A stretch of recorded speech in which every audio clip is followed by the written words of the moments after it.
Hello everyone and welcome back to the Dork Side. I'm the Dork on the road. This is my test ride of the KTM 890 Adventure R. That's right, my very first ride on a KTM.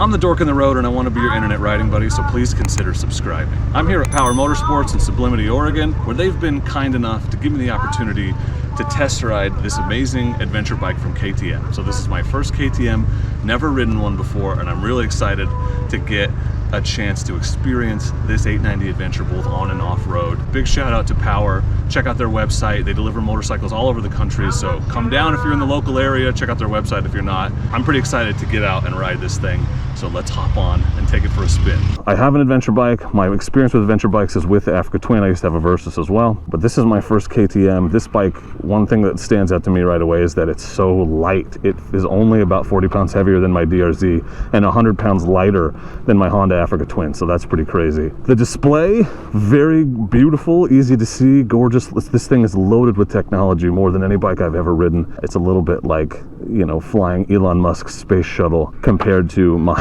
Africa Twin, which is pretty bare bones. First impressions when you sit on the bike: one, it's very tall, and the suspension sag is minimal, almost non-existent, which means the suspension is a lot better and better for off-road than other bikes that I've ridden. It also just means that maybe that's where it's dialed in. I'm tippy toes down right now. I have a 30-inch inseam, and the suspension sag on bikes usually gives me enough room to get to the ground with the ball of one or the other foot. Can't do that right now. I have to sort of slide a cheek off or put one foot up on the peg. The thing I noticed riding it over here is that the shifter is in an interesting place. I'm sure that's just so it's out of the way while you are riding off-road, but I'm definitely reaching for it in a way that I don't have to on my other bikes. So it's just in an interesting place. Yeah, seriously, that shifter, I just missed it again. Wow, stock mirrors actually seem kind of usable. I don't see my elbows at all. That's pretty good. The seat's wide but stiff. Got a 12-volt plug. All right, shut up and ride it. Oh yeah, smooth. She's so smooth. So I've got permission to take this thing out, ride it on the road a little and off the road a little, so you're gonna get a little bit of a gravel test. Probably gonna take it easy because it's a $15,000 bike and it's brand new. But we'll get a little bit of a test in. Oh, that shift, smooth shift. So low down, when you're first starting off, the power comes on easy, but it seems like as the power band ramps up, you start to feel it a little more. So these bikes, I don't know, based on the research I did, they either have 90 or 104 horsepower, so somewhere in there. That's a good, I think that's a good usable amount, both for the highway and off-road. It's not crazy intimidating like the Ferrari that is the 1290, and it's small enough and light enough that this is a very capable bike off-road that you wouldn't mind riding on the highway for a long period of time. I'm getting a lot of wind right now, off of the windscreen, at least as it's set up right now. Definitely the buffeting is hitting me in the helmet, so I don't know what that'll be like on a longer highway ride, but we'll find out in a minute. Seating position, what I notice is my legs, the pegs are closer to where where I'm sitting. So my knees are bent more, feet are right beneath me, but the distance between the seat and the pegs is shorter than I'm used to. So my knees are definitely more bent than they are on other bikes that I've ridden. So KTM's got this reputation as like the super high performance, like only for the most elite and skilled riders, and I gotta tell you, at least this putting around town stuff, this bike is not intimidating at all. I kind of thought I'd be worried about it, but I think the way the rev range works, at least as far as I can tell, it seems like the power comes on slow at first, and when we get out here on this highway a little bit, we'll see how it is when you get into higher revs. And or give it more throttle. Oh yeah, okay, yeah, I feel it. Nice, okay, so it's easy to control, but lots of power when you want it. Oh, that's fun. This thing rips, it just roars to life. So the wind noise in this helmet sucks, so I'm going to do the extended highway test and I'll talk about it a little bit after. My first thoughts after riding this thing on the highway, I can't believe how nimble it is. If you're at all worried about buying an adventure bike and not being able to have street bike type fun, I haven't ridden a ton of street bikes, I haven't ridden a ton of high performance street bikes, but I have ridden quite a few. I've owned quite a few. This is the most fun I've ever had on the street of any motorcycle I've ever ridden, and it's an adventure bike. This bike rips. It is so fun, and it's just got power for days. It's got more than I could ever want or need at 890. What is the 1290 like, you guys? I see why this bike is so popular, because it just rips. It is so fun to ride. It has so much power. I was pulling at, shall we say, above highway speeds easily, and it's so smooth and just goes. you can be doing 100 miles an hour before you ever even know it. That is an impressive, fun machine to ride on the road. Now, I'm wondering if that translates to it being twitchy off-road. My guess is it doesn't if you switch the modes, but very fun to ride on the road. This is the type of bike that you want to take the twistiest road you can find. It's a shame to ride it on the freeway when you could be carving up twisties on this thing. On the street, man, this thing is really fun to ride. It eats up the highway miles. It's a little bit wobbly, like a little vibrating, but that's just because of these tires. I know it's the knobbies because they're actual knobbies. Conti TKC 80s. None of what I'm saying should be surprising to you. These are all hallmarks of a KTM, but coming from Japanese bikes and as my first experience on one, I'm pleased to say that all the things that I thought were true are very true. So I'm going to get over here onto this gravel road and we're going to take it back towards the dealership and see how we feel off-road on this thing. I think it's going to be pretty badass, and it's not crazy expensive. These are what, 14 grand, 14.2, 14.5, depending on which package you get. Okay, it's in off-road. ABS is in road. Let's try off-road performance. Let's try standing up on it, see how we feel. So the tank, as you know, on these is a little bulbous. There's a squirrel. And while I think it makes for an interesting look, what it does is it's narrow enough at the back that you can easily grip the bike with your knees when you're standing. I actually like the bars where they are. I'm usually screaming for bar risers when I get on a bike and stand up on it on a stock bike, but I'm actually not unimpressed with this. Obviously the suspension is kicking ass and eating up all the little bumps on this gravel road. I'm just excited I get to do any off-road at all. It feels capable, it's confidence inspiring. I mean, it's a lot of bike designed to do exactly what I'm doing right now, so that makes sense. I'm really happy with the position between my knees, and it might be a function of the foot pegs being a little bit farther back, but standing up is very easy on this bike, even in stock form. Eating up. Okay, there's a good test of suspension. Got some washboarding on this road. Feels very stable and planted on gravel, even at 45 miles an hour. Yeah, oh yeah. Ass is dancing just a little, but it's supposed to. Dude, okay. Whew. This thing is just as confidence inspiring and competent off-road as it is on. Wow, what a fun machine.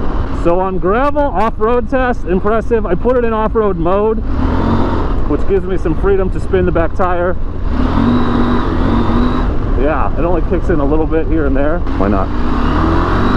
Oh yeah, you can slide it in off-road mode. You can slide the rear end real easy, but it's interesting because the traction control still kicks in, but just, it's after. So it's like it knows you want to kick it out, and then it kicks in after you've done that. It felt like it's just nudging me back onto my line. Interesting.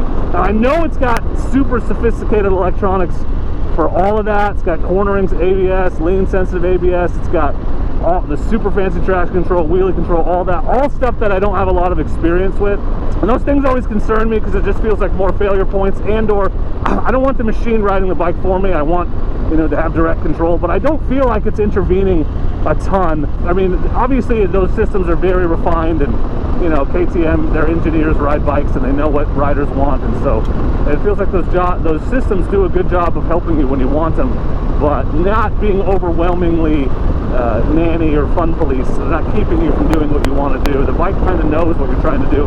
And again, I'm not going to ride it super hard on this test ride, but from the little I'm able to do, yeah, like, that's pretty good. So cornering on gravel. Yep, it stepped out, but it didn't keep going. Like, it pulls back. I'm still twisting the throttle, but it's like, nope, you got your little step, you cornered. Now you're gonna go straight again. I'm gonna help you. It's like it's like the hand of God back there, just tapping the back end back where it's supposed to be. Huh, that's fun. Man, these extended test rides are so cool. So again, big thanks to Power for letting me do this and for letting me take it off road. Unsurprisingly, this is a thoroughly impressive motorcycle. I'm very happy with it. It's so fun to ride. On the street, it's got the best street bike performance of anything I've ever ridden. It's like a Ferrari with knobby tires, man, because you hit this gravel road, put it in off-road mode, and it is just like begging you to go faster and ride harder. So impressive.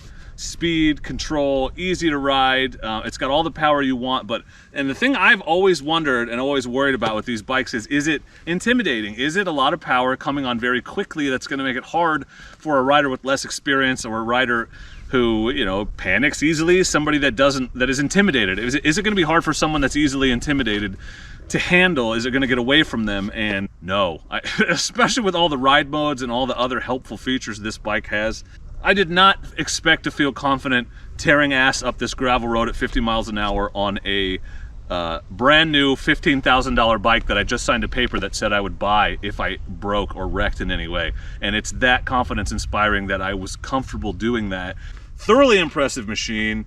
It's not horribly expensive. I think if I was gonna get a KTM, it would be this one. I don't have much interest in the 1290. It's a lot of power and a lot of weight. This is more bike than I'll ever need. Personally, for me, for the type of rider that I am, I'm not saying that applies to everybody. Some of you, obviously, I'm an intermediate rider at best, but this is a great bike with a lot of room for someone who is an intermediate rider looking to become an expert rider to be very happy with. My concerns about KTMs are always in the areas of reliability and maintenance. The valve check intervals on this bike are right around 9,000 miles. You know, that's a couple years of riding, maybe 1 year for some of you people that eat up a lot of miles on the highway. Reliability issues, I think the quality control with these, all I have is anecdotal evidence, so I can't speak to it much. But, you know, if you get a good bike and you maintain it, maybe that's less of a concern if you don't ride it super hard, or you just get lucky and you get one of the ones that doesn't have problems. I know a few people that have ridden KTMs for multiple years with only minor issues, so I'm sure some of that reliability concern is overblown, but it is something to consider if you're thinking about buying a bike like this, especially if you're gonna drop 14 grand. Compared to my Africa Twin, this bike is lighter and more powerful, feels more capable. I can take it all the same places. If I have to pick up a bike all day, I would rather it's this one, so I'm gonna be more confident to try harder things on a bike like this that's a little bit less heavy. It's 100 pounds lighter, more powerful and more capable for around the same price. So it just depends on what you want. For me, like, reliability and ease of maintenance and knowing that the bike's just gonna go every time I turn the key is important to me, which is why I like Japanese bikes, and I'm willing to sacrifice some of that performance. But if you want the highest performance bike for your money in that same class, this bike is so worth considering.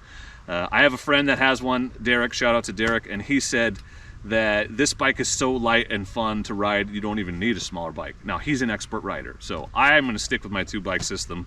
But it's a ringing endorsement of a bike like this because it's very light, easy, nimble, easy to ride. I'm impressed with it, very impressed. So well done, KTM.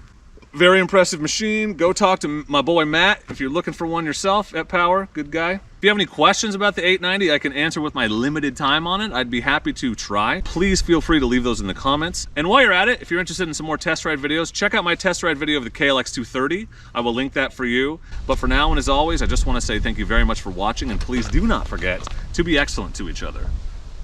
Thank you. Excellent!